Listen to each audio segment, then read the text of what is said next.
tudo bem? Eu espero que você esteja bem. Seja bem-vindo ao canal Mugnórdico. Se você não é inscrito no canal, se inscreva, toque o sininho de notificação, compartilhe, deixe seu like e divulgue o canal, compartilhe vídeo, faça aí, ajude a gente, tá? E se você quiser ser um financiador desse canal, você pode fazê-lo pelo Pix, robsonrmt@gmail.com, robson.rmt@gmail.com, robson.rmt@gmail.com. Lembrando a você que na capa do vídeo, na thumbnail, vai estar lá. Tá? Então você ajuda aí, ei, por favor, vamos lá.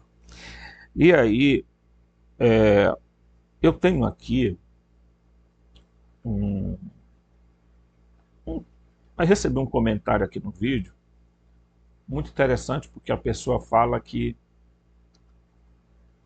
o que a gente está comentando e falando nos vídeos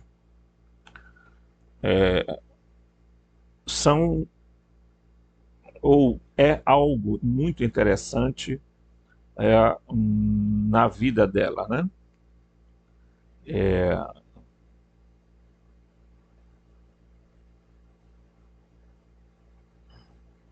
E agora mesmo eu acabei de receber aqui, ó, o Magno, abração, meu amigo. Aos que assistem os vídeos do nosso prezado amigo Robson, tá? Vamos dar o like para prestigiar o seu nobre trabalho, ok? Então eu já vou até responder aqui, que eu sempre respondo com gratidão, tá? E aqui, ó, a Suri, ela disse assim: alguns vídeos seus eu preciso salvar na minha pasta excelente aqui no YouTube, porque conversam diretamente comigo, né? E esse foi mais um deles, tá? Esse vídeo é o vídeo 783, tá? Da revelação oculta, ok? E esse foi mais um deles. Não sei se todas as pessoas que seguem o canal conseguem dimensionar a pesquisa e o estudo comparativo que você faz dos temas. E repito, o que disse em outro comentário, não encontra comparação aqui no YouTube, porque o pessoal insiste em acreditar que o Demiurgo e esses caras são bonzinhos, são mentores e até parentes. Ela está se referindo a todo o fenômeno. Aí eu agradeço aos comentários. Ah, tio Robson, você só gosta de quem lhe elogia? Não. Mas para você criticar, você precisa primeiro, tá, perguntar quem é que está do outro lado fazendo os vídeos. E esse alguém sou eu. E eu tenho seriedade no que faço, né? Eu procuro ler, eu procuro estudar, eu procuro... e não pense que aqui a gente fica jogando com o negócio de achismo, tá? E aí nós iremos, tá, falar um pouquinho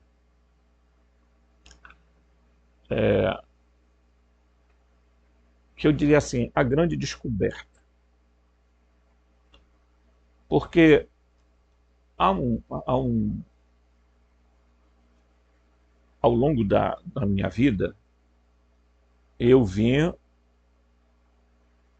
foram 30 anos ali na Igreja Católica, mas dentro da Igreja Católica, eu passei por diversas vertentes, entre elas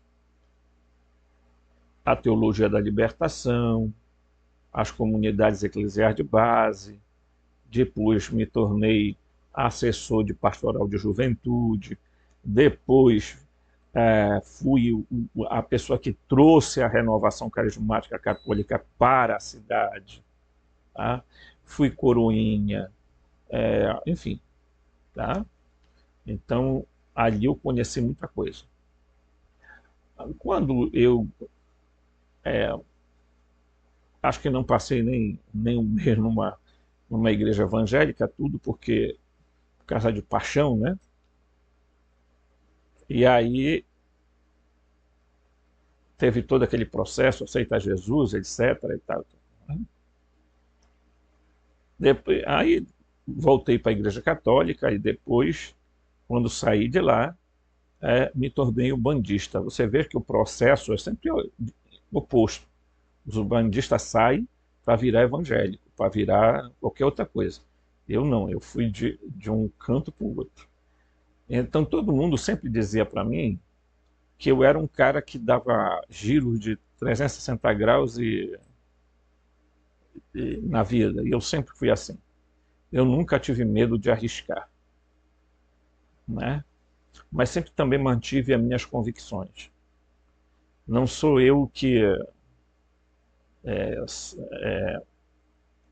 as minhas convicções me sustentam, tá? Isso é muito importante. E quando eu saí também da Umbanda, eu comecei a verificar que as pessoas estão desesperadas buscando alguma resposta para as suas vidas. Eu, então, encontrei a gnose, né? Comecei a estudar a gnose. E comecei a perceber que ali, aquele pessoal que pareciam místicos, que pareciam espiritualistas, não eram nada disso. Eles eram estudiosos, eles eram filósofos, porque eles montaram, né, um quebra-cabeça, né, que os textos estão todos aqui nessa, né, da editora Madras, que o meu amigo lá mandou para mim, comprou e mandou e chegou, e eu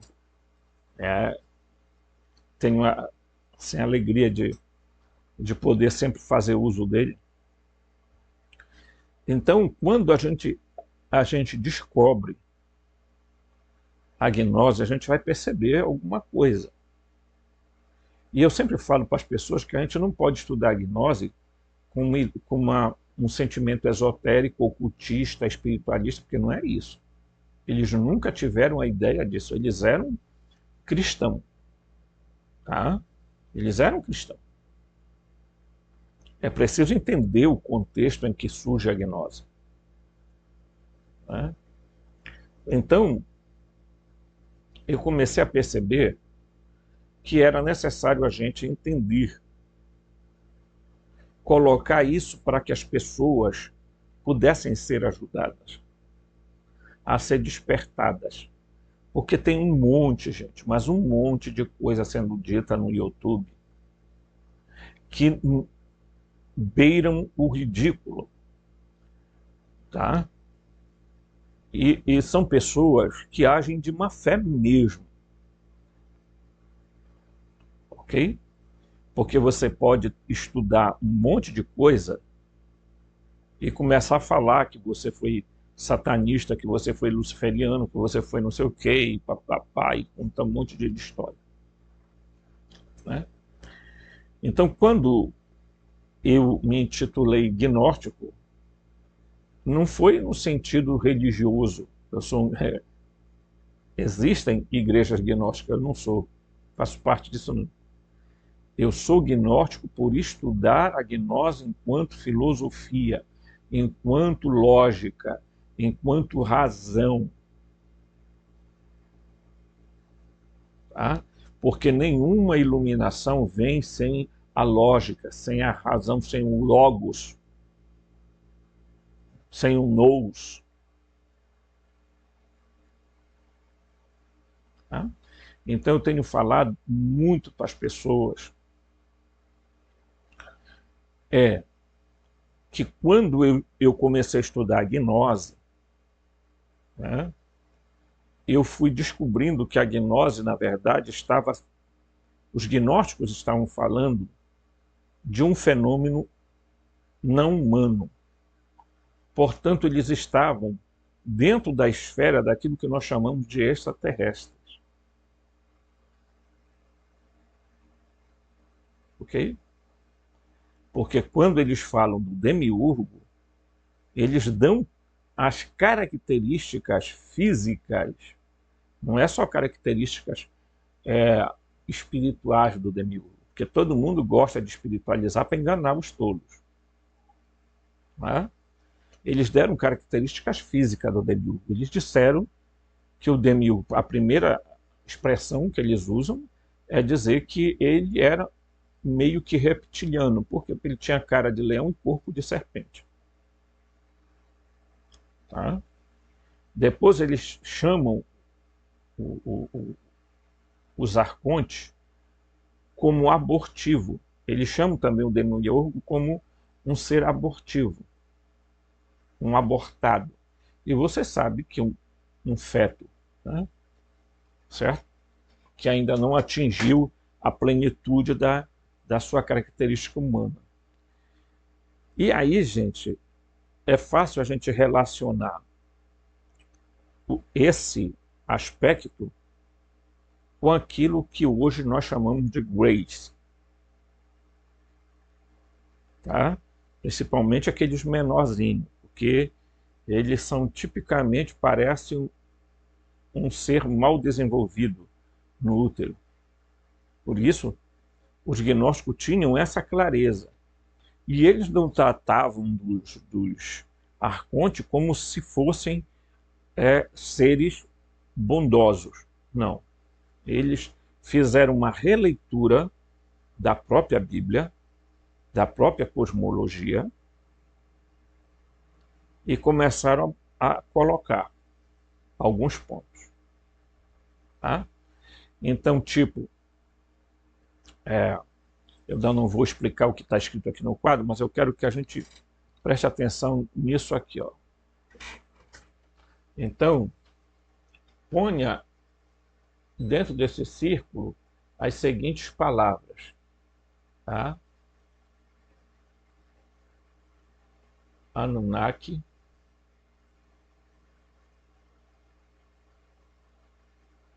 Elohim,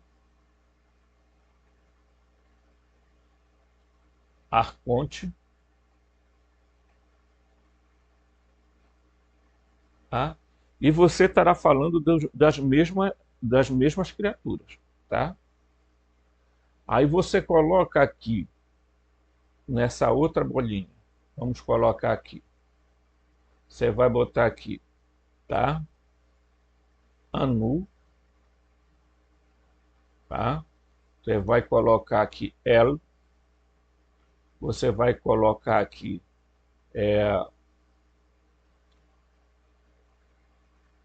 aqui você pode também colocar, eu ia esquecendo, o Te-Oi, tá? Você vai colocar aqui Urano, você vai colocar aqui ó, o Iau da Baote, ok? E você vai ter a mesma criatura, ok? Porque a leitura que você faz dos documentos gnósticos, certo? Vão se referir aos mesmos personagens com nomes diferentes. Então, arcontes aqui são os mesmos aqui, e Iau da Baote, tá? Vai equivaler não a El, porque se a gente quiser ser até um pouco mais específico, para pagar com a mão aqui mesmo, se a gente quiser ser mais específico, na verdade aqui não deveria estar Iau da Baote, mas está aqui o nome Sofia. Ok? Certo? Porque aqui na bolinha seguinte, você vai colocar, tá? Cronos, que rouba o poder de Urano. Você vai colocar Enlil, que rouba o poder de Anu. Você vai colocar aqui Javé, que rouba o poder do El, tá? Não é a mesmo personagem. E você vai colocar aqui Ialdabaoth, que rouba o poder de Sofia. Ok? Aí você entende a relação que isso tem. Ok? Então, os Elohim não eram mais do que, os arcontes não eram mais do que os Elohim, os Teoi, tá? Certo? Anu, El, Urano são as mesmas figuras, tá? Cronos, Enlil, Javé e Aldabaoth são o mesmo ser, gente. Mesmo isso. Ok? E depois estes seres aqui, esse ser aqui, vai ter uma linhagem. Por quê? Porque a natureza desses seres eram supra-humanos. Eles não eram seres espirituais, tá? Eles eram seres supra-humanos ou meta-humanos. Correto? Um outro aspecto a respeito desses seres é que eles eram de uma... fisicamente, fisiologicamente, eles eram bem mais altos que os humanos. Ok? Então eles eram bem mais altos que os humanos, em estatura. Certo? Eles estavam ali numa zona entre 4, 5 metros de altura, 6, até alguns atingindo até um pouquinho mais. 6 metros, 7 metros. Aí, tá? Mas também não eram nenhum monstrengo de 30 metros de altura, do tamanho de um pé de não sei quantos andares, não. Tá? E agora, eles eram bastante altos. Se você comparar, por exemplo, a altura de uma pirâmide, eles eram bem mais altos do que uma pirâmide. Então você já pode fazer aí uma comparação. Ok? O grande problema ao longo do tempo foi que as pessoas foram criando teorias para justificar algumas coisas. Então vamos lá. Todo mundo caiu no conto do vigário dos tais deuses astronautas que vieram à Terra, que chegaram aqui, construíram pirâmide, construíram Göbekli Tepe, construíram não sei o quê, porque as pessoas acreditam no seguinte: os humanos não eram capazes de terem feito isso. Então houve seres que vieram para cá e que fizeram isso aqui.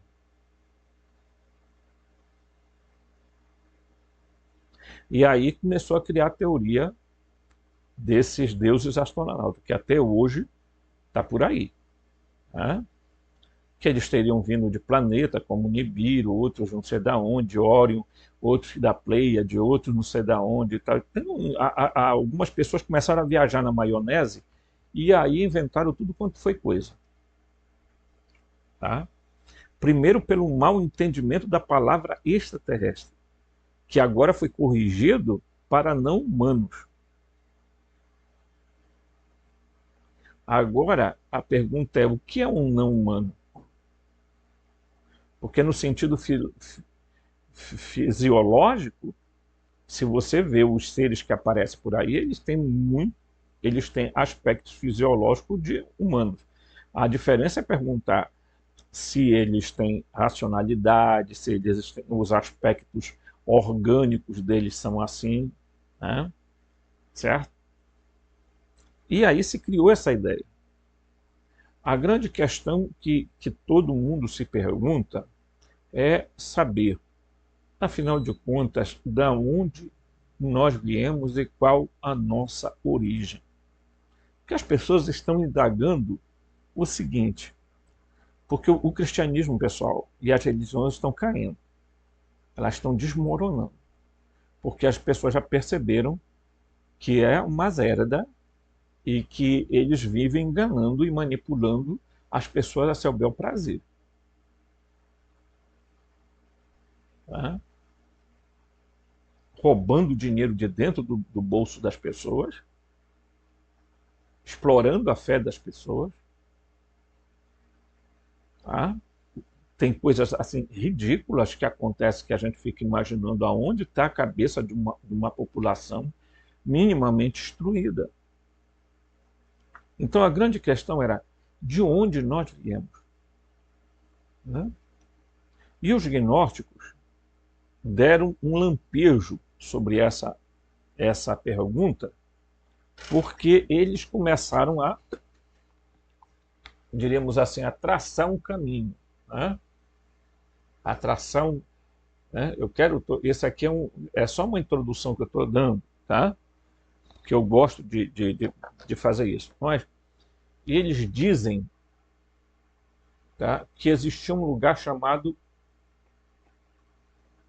pleroma, ok? O que é o pleroma? Essa palavra quer dizer plenitude ou completude.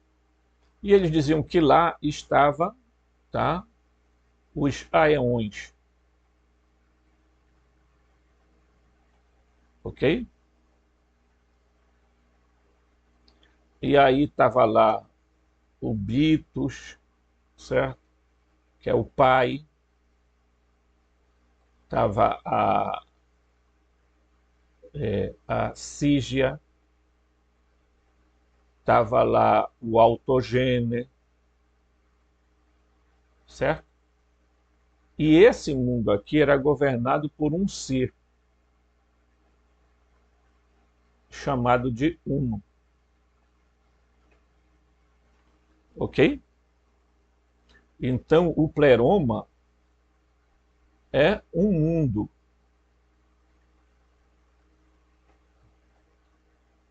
que está numa frequência e vibração e densidades diferentes, mas é uma realidade,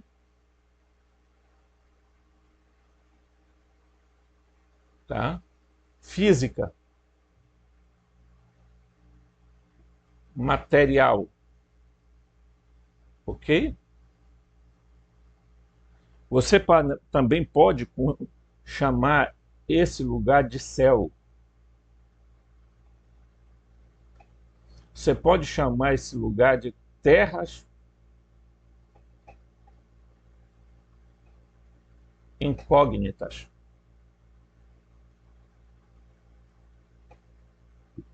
Tá? Terras incógnitas.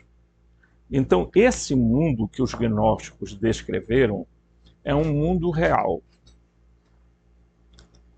Ok? O John Lambilage, um grande escritor a isso, ele estuda profundamente, ele adota muito a teoria Gaia, mas ele estuda os escritos gnósticos. Né? Então ele diz que é o seguinte, eu não sei desenhar, tá, pessoal? Mas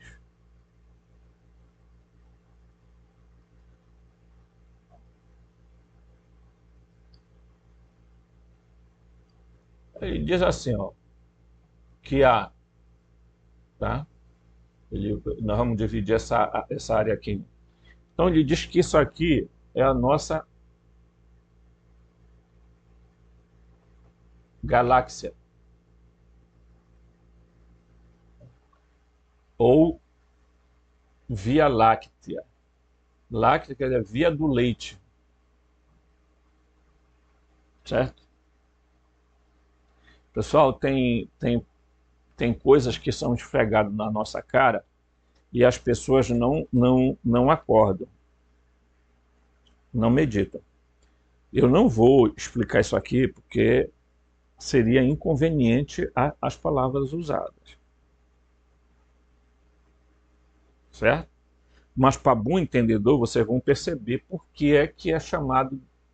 Ah, eu vou só fazer isso aqui para você entender.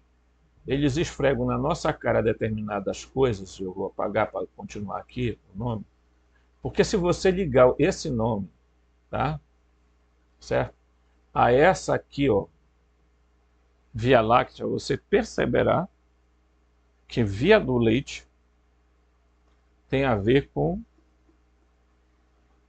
uma palavrinha chamada, diríamos assim, sêmen. Eu vou usar essa palavra, tá? Para não usar outra palavra, que seria esperma, tá? Né?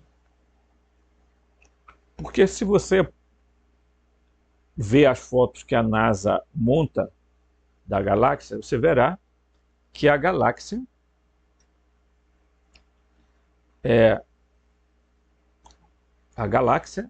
é toda branca, meio que leitosa.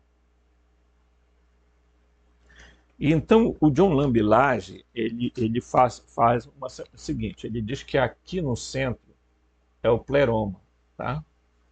O pleroma está aqui, ó. Esse ponto todinho de azul aqui é o pleroma, que é o centro da galáxia, tá?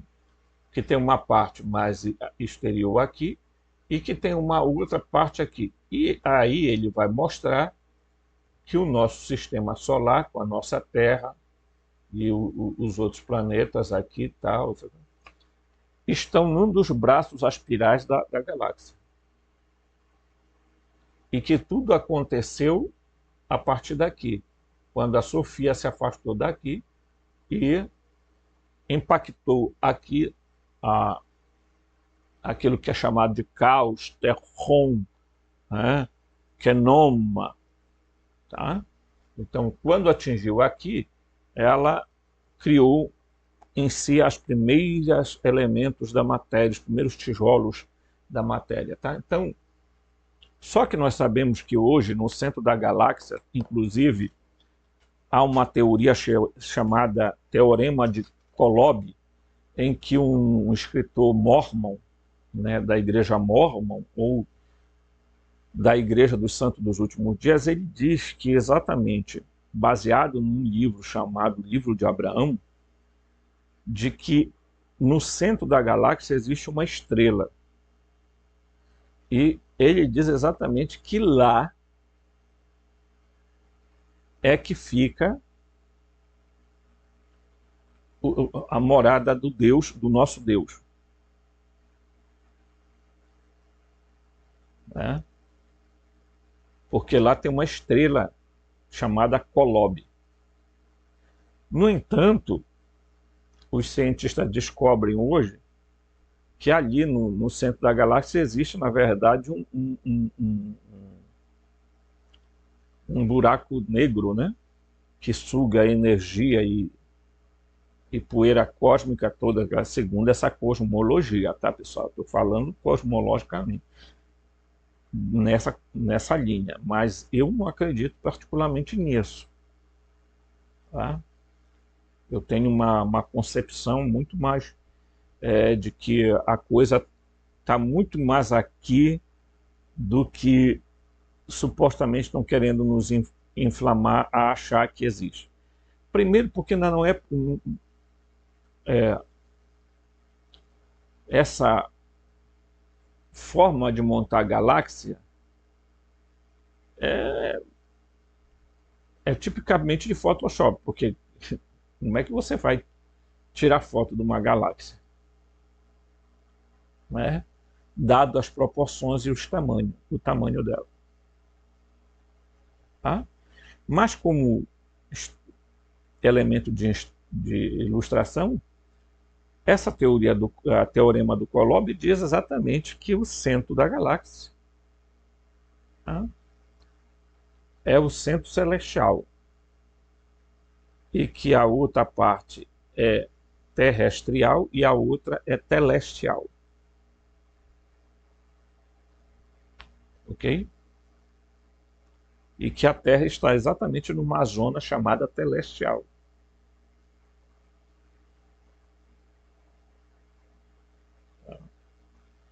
Então, quando você pega essa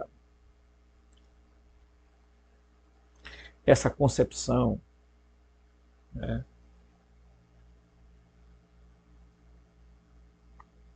você vê que os gnósticos não estavam inventando de que esses seres eles viviam em outro lugar. Eles ao contrário, colocam esses seres vivendo, tá, no nosso sistema solar, que eu já fiz, né? O sistema solar, a Terra, e aí vai os planetinhas, o Sol, aqui tem a Lua, tá? Aqui tem o Sol, tal, tal, tudo estrelas errantes, né? Certo? E aqui tem né? 1, 2, 3, 4, 5, 6, 7. Aqui tem Urano, aqui, ó. Urano não, Saturno. Então, o sistema solar nosso é feito exatamente nisso aqui. E o que é que acontece? Quando descobriram recentemente que a Terra, a Lua está dentro da atmosfera da Terra. Na verdade, não é só a Lua que está dentro da atmosfera da Terra, porque hoje eles dizem que a atmosfera da Terra vai muito além da Lua. Então é possível hoje, eu vou especular, de que a atmosfera da Terra esteja até as regiões de Saturno. Ok? Então os gnósticos dizem, aqui está o demiurgo, que criou o nosso sistema. Está acabando a tinta, eu acho. Aqui está o demiurgo, certo? Morando aqui. E aqui estão os arcontes. E veja, arcontes é um gênero. Não existe só um tipo de arconte, tá? Porque os arcontes são fabricados, foram gerados a partir do demiurgo, ok? Foram gerados a partir do demiurgo. E veja, o demiurgo não tinha uma outra contraparte. Portanto, os seres que nasceram dele nasceram também deformados. Tá? Então, portanto, eles são esses seres, e ele criou ainda, além dos arcontes, mais anjos, 365 anjos, criou os arcontes que estão no abismo, que tomam conta da região do abismo e tudo mais, etc. Tá? E eles descrevem os arcontes como seres muito reais, e não como seres espirituais, seres não sei o que e tal. Tá? Então pegaram os arcontes, transformaram em demônios. Só que os arcontes não são demônios em si, porque os daimons são seres terrestres. Os daimons, os Dijin, os Shedin, os devas, os elementais, são todos seres da Terra.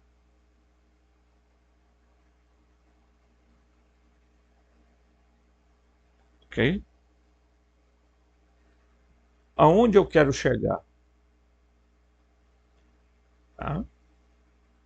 Aonde eu quero chegar?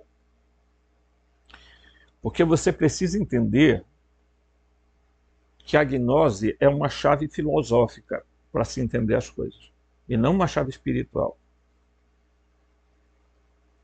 Porque se você for atrás dessa ideia de espiritual, espírito,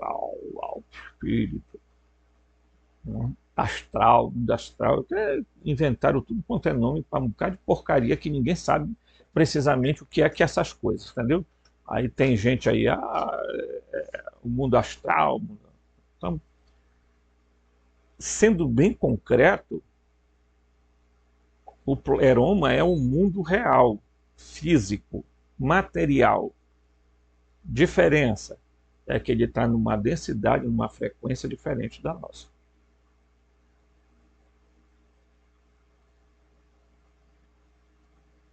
Não há nada espiritual que não seja físico, material. E não há nada material que não seja espiritual. Então, nada precede a matéria, meu amigo. Energia equivale à matéria. E matéria equivale à energia. Simples assim. Você tem que diferenciar a palavra Rile, que queria dizer a matéria mais grosseira, da physis, que era a matéria no sentido mais amplo, não é? Certo? Então, qual foi o elemento que o Demiurgo usou para formatar esse nosso sistema? A Rile.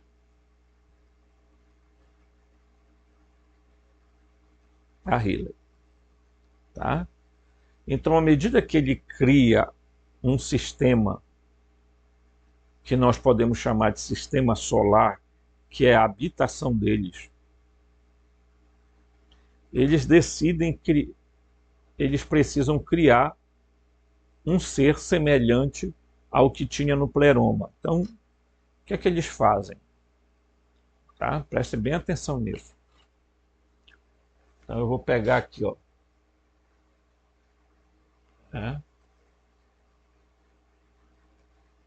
Existia o primeiro Adão, que era o protótipo, que era chamado de antropos, aqui no Pleroma. Tá? Aqui no Pleroma já existiam humanos. Tá? Já existiam humanos. Ok? Os humanos já estavam aqui no Pleroma, nas terras pleromáticas. Tá? Já existiam aqui. Ok? Então, esse é o primeiro Adão. Ok? Primeiro Adão, está ali. Primeiro Adão. Você pega quando eu apresento aqui alguns papéis, eu mostro para vocês, né? Que o primeiro Adão está aqui, ó. Tá? Então, eu vou mostrar aqui, ó. Bem aqui, ó. Você vai ver que aqui está o primeiro Adão, está aqui. Mas bem aqui, ó, chegando bem aqui, você vai ver que está aqui, ó, segundo e terceiro Adão. Por quê? Porque Adão era uma raça.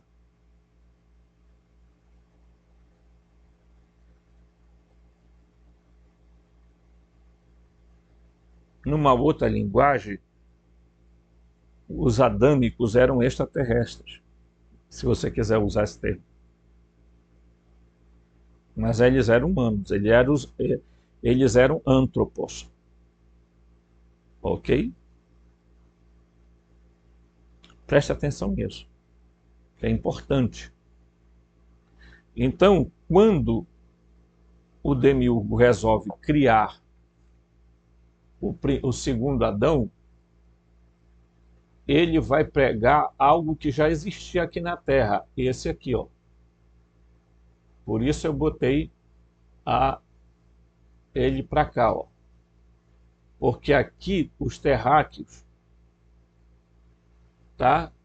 Que o livro de Urântia chama de Adonson e Fonta, tá?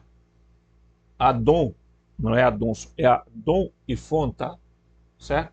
Que nada mais eram do que o Homo erectus,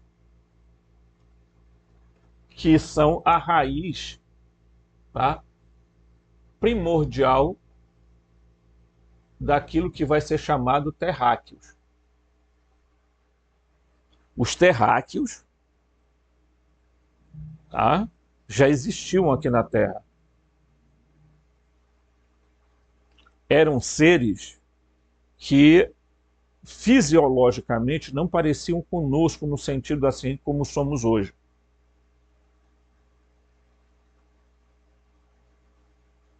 Então, quando o Demiurgo vai fazer o segundo Adão, ele vai precisar pegar aqui um material existente. Tá? Qual é o material existente? É os primatas, o Homo erectus, os Homo habilis, descendentes de Adão e Fonta. Ok? Então, eles interferem no processo evolutivo, manipulando para que isso ocorra com uma maior velocidade. Então, eles pegam o Homo erectus, tá? E formam o segundo Adão, que em Gênesis 1 é descrito em Gênesis 1, você pode pegar lá, tem a primeira criação. Eles não dão nome a esse ser. Eles dizem que é macho-fêmea. Tá?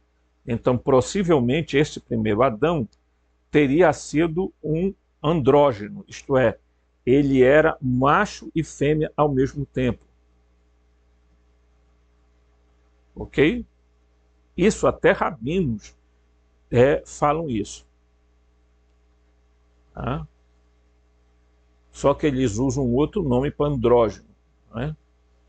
Então, este ser é criado. E depois eles tentam separar a parte feminina da parte masculina. Tá? Então, o gênero aqui, ó, em Gênesis 1, que equivale nas tabuletas da Suméria ao primeiro ser chamado Adamu e Tiamat. Nas tabuletas da Suméria. Tá? Então vai aparecer ali Adamu e Tiamat, que vão ter uma prole, mas que ainda não eram avançados intelectualmente, então eles podem ser chamados assim, de Homo sapiens. Tá? Ok? Então você tem que raciocinar seguindo a lógica, porque os gnósticos não estavam inventando uma outra história, eles estavam contando uma história que eles tinham recebido ao longo do tempo. Em Gênesis 2, está aqui, ó, é criado o segundo Adão. Aí sim, eles vão dar o nome Adão e Eva. Ok? Que equivale na Suméria a Adapa e Tite. A diferença é que Adapa e Tite são filhos de Enki.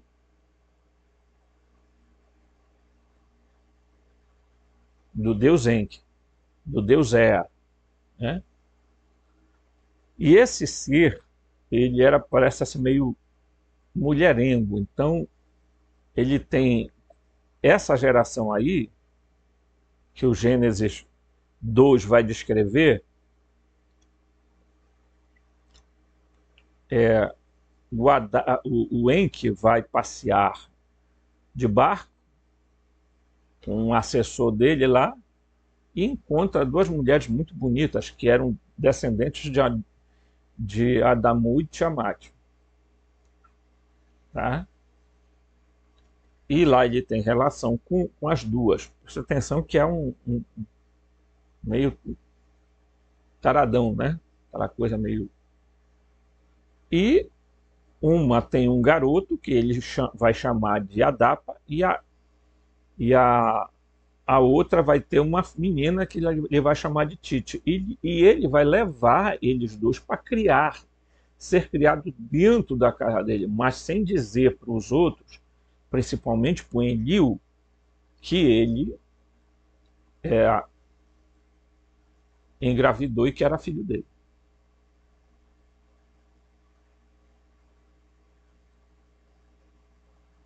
Ok? Então,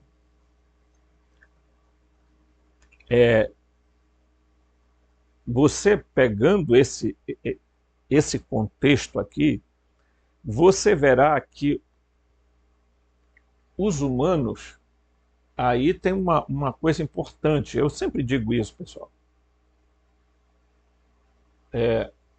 Os antropos, tá? Os antropos aqui, ó, os antropos, que eles são enviados para a Terra.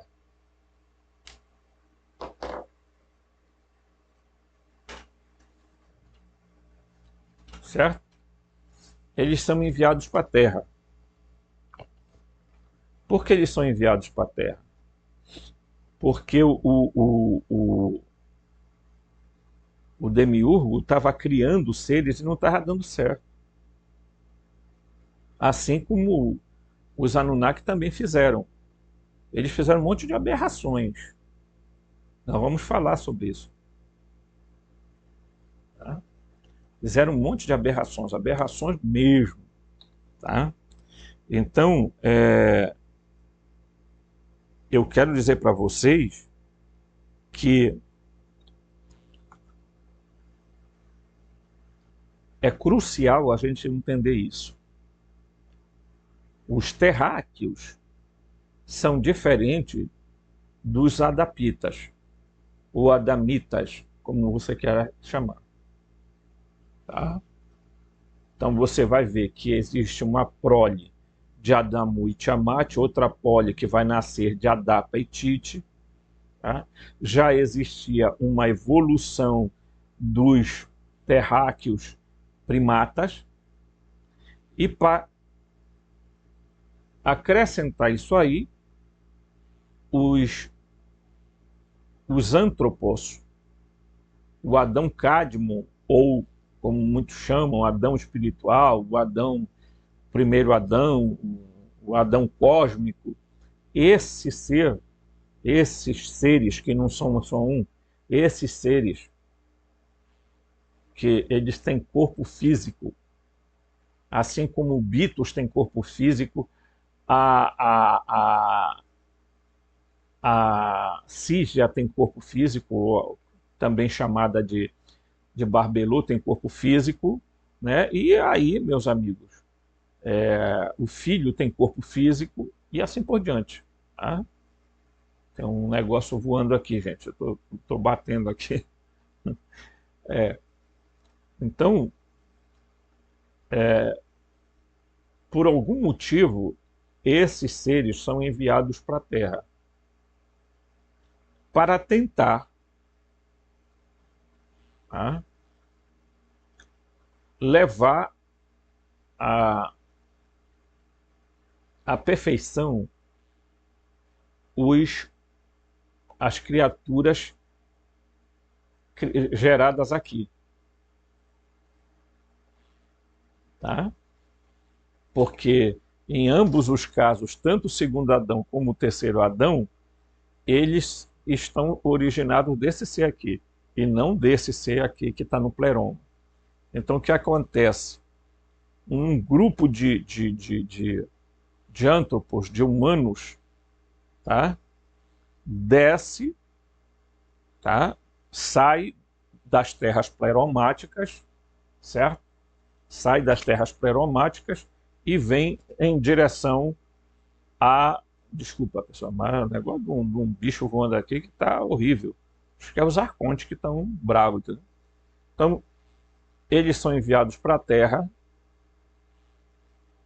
e aí, chegando aqui na Terra, eles teriam como missão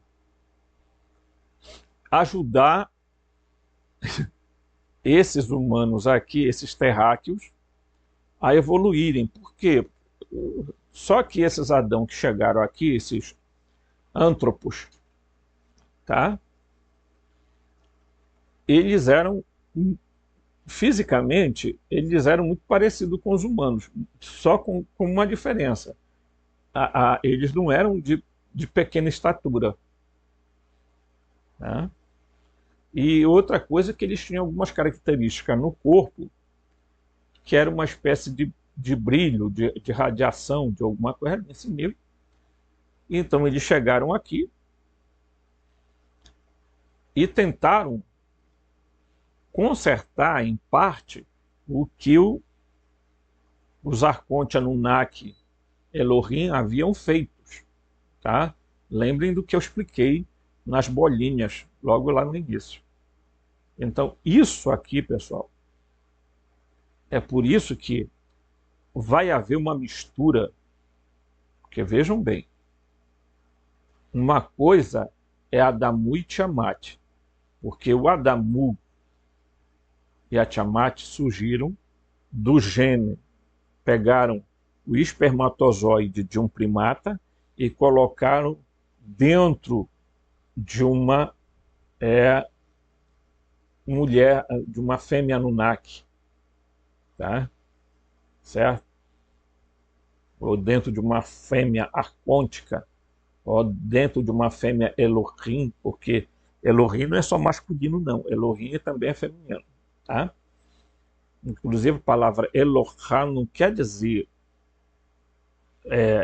singular, né? Queria dizer também o feminino de Elohim. Tá? Então, olha lá.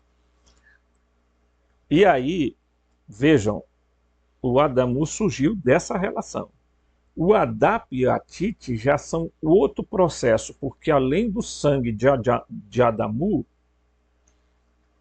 as mulheres que cruzaram com o Enki, né, as fêmeas que cruzaram com Enki, acabaram tendo gerando nelas, quer dizer, o espermatozoide Anunnaki fertilizado em uma humana, uma terráquea, que era originária de Adamu. Então veja ali, há um cruzamento de sangue, e esse ser chamado Adamu e Tiamat, ou Adap e Tite, que são filhos de Enki, é que vão ser os pais da raça do Homo sapiens sapiens. Tá? É aí que surge. Porque aí ele tem um grau de evolução maior. Tá? Só que até ele chegar a esse estágio do Adamu e Tiamat, eles fizeram muita bobagem. Eles criaram vários seres que se tornaram aberrações, né? E que se tornaram descartáveis para eles. Tá? Muito bem. Então, quando os antropos, os humanos, chegam à Terra, vindos do pleroma, das terras pleromáticas, tá? Eles chegam aqui com o objetivo do quê? De ajudar com que a humanidade, os terráqueos, fizessem um processo de evolução. Só que quando eles chegam aqui, tá? Já acontece ali começa a haver uma certa rebelião no grupo terráqueo, porque o Enlil vai ficar inconformado com o crescimento deles e vai expulsar o Adamu e a Tiamat para longe do Edim, né? Então,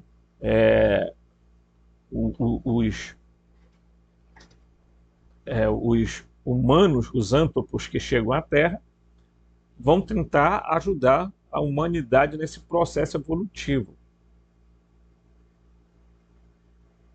Tá?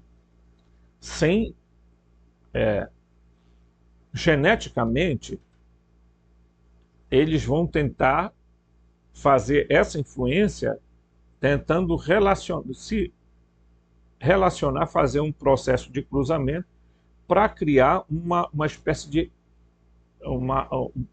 de seres supra-humanos, não é? Ou uma raça mais avançada. Só que esses antropos chegando aqui, eles tiveram que procurar um lugar onde eles tinham que... Então, primordialmente, tá?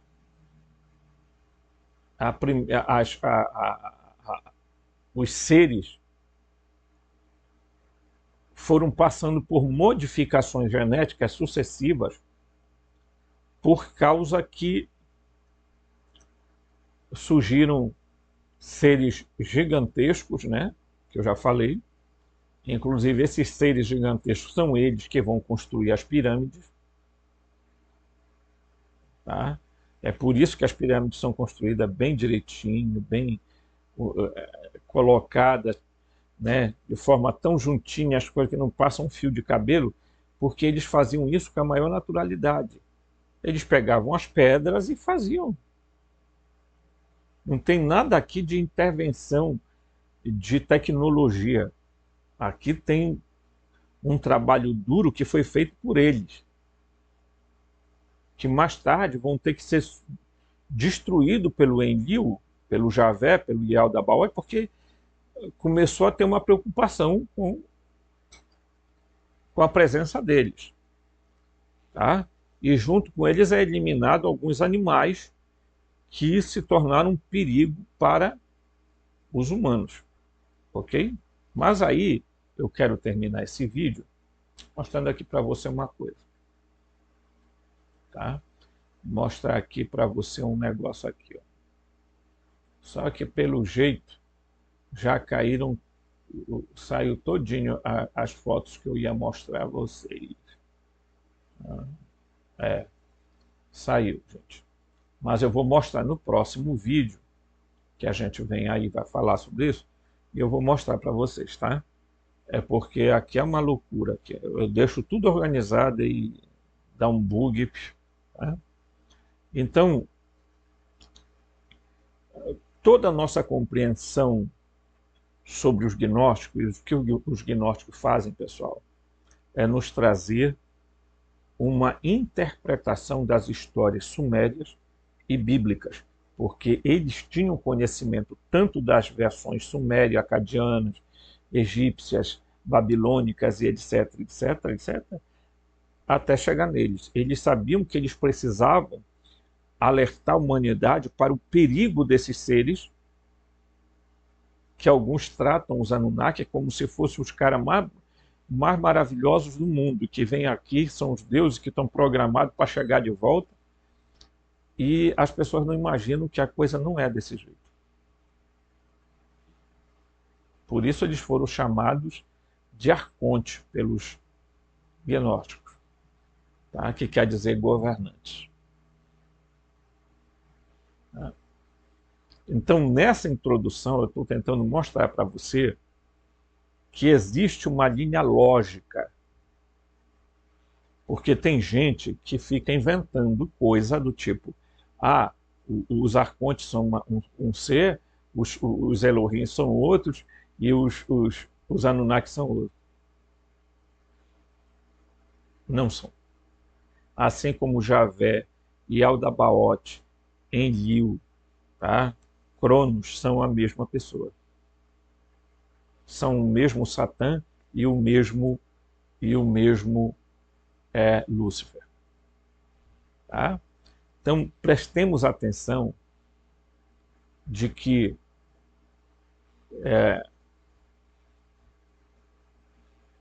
as raças que foram sucedendo esse processo, elas foram fazendo processos de mutação, transmutação, como você quiser chamar. Porque a Terra foi passando por processo de mudança. E à medida que a Terra entrava dentro de uma era, né, acontecia alguma transformação, como está agora, né, com o campo eletromagnético da Terra, etc., então já sabe que vem mudança para frente. Provavelmente os humanos daqui a 10, 20 anos não sejamos, se estivermos vivos, nós teremos algumas alterações nos nossos corpos. Ok? Provocados pela mudança, tá, do campo eletromagnético da Terra, que está ligado intrinsecamente a Saturno. E não tem nada a ver com Nibiru. Tá? Porque Nibiru nem sequer é um planeta. Mas quer dizer portão de travessia.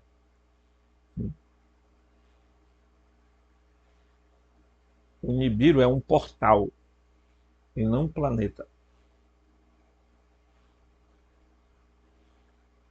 Tá? Então eu espero que você